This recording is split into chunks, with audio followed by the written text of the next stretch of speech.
Good morning. Ano tayo guys? Check natin tong garden to.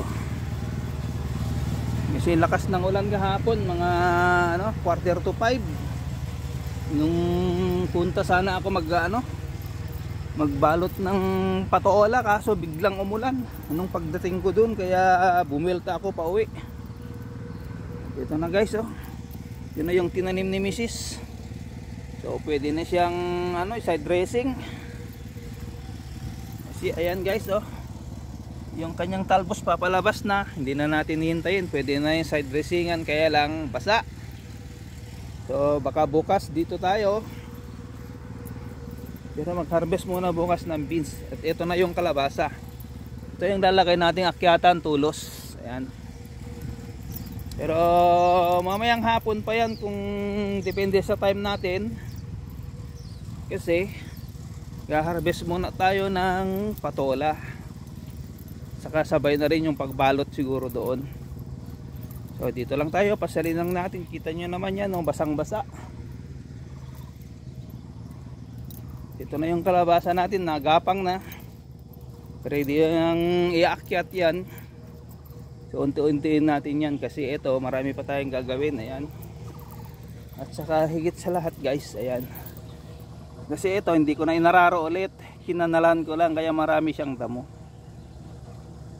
So ang gagawin natin dito, yung pagtakip ng pataba na naman ilalagay dito sa may gitna is mano-mano.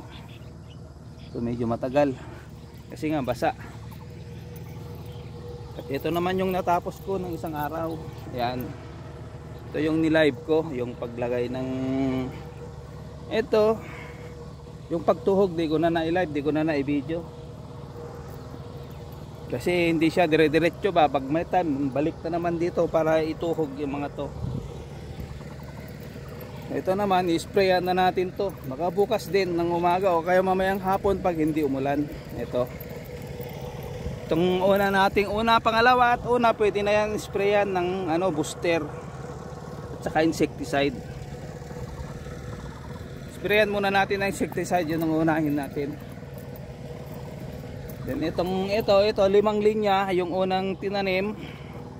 Ganun din muna. Then mga after 1 week pa, sprayan na natin to ng pamulaklak. Kasi 3 weeks pa lang to Kailangan 1 month siya bago natin sprayan ng pamulaklak.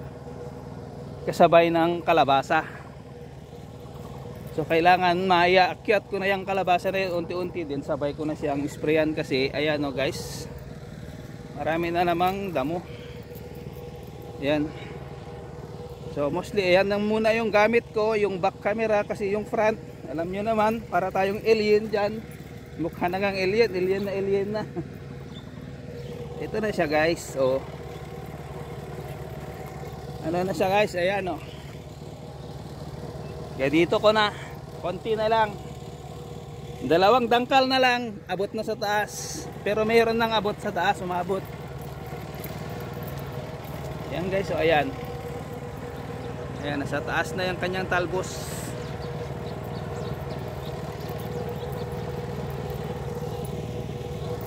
Ayan lang guys, i-update ko lang kayo rito para may konting upload lang tayo, sakaling ma-upload. Kasi yung 15 at 10 minutes ko dyan na video, hindi pa rin na-upload, nag-iikot-ikot pa rin, puro short lang yung na-upload.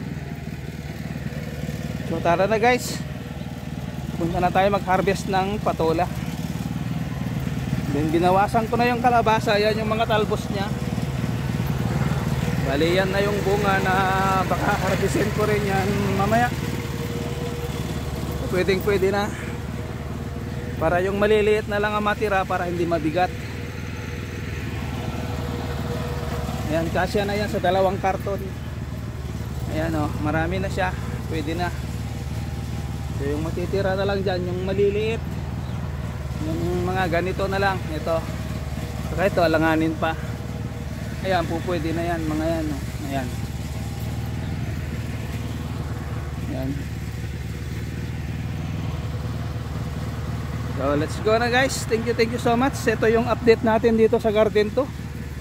After ng mag 3 weeks na yung una nating tinanim na beans at saka yung ating kalabasa. na magto 2 weeks din yung kalabasa natin. Nauna tong beans na inaitanim bago yung kalabasa. Ang kasabay nung kalabasa, ito yung pangalawa. Itong isa, dalawa, tatlo, apat. Then yung 5, yun yung nauna.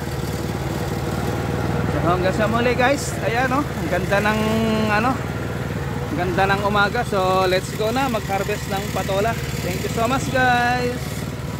Bye bye na.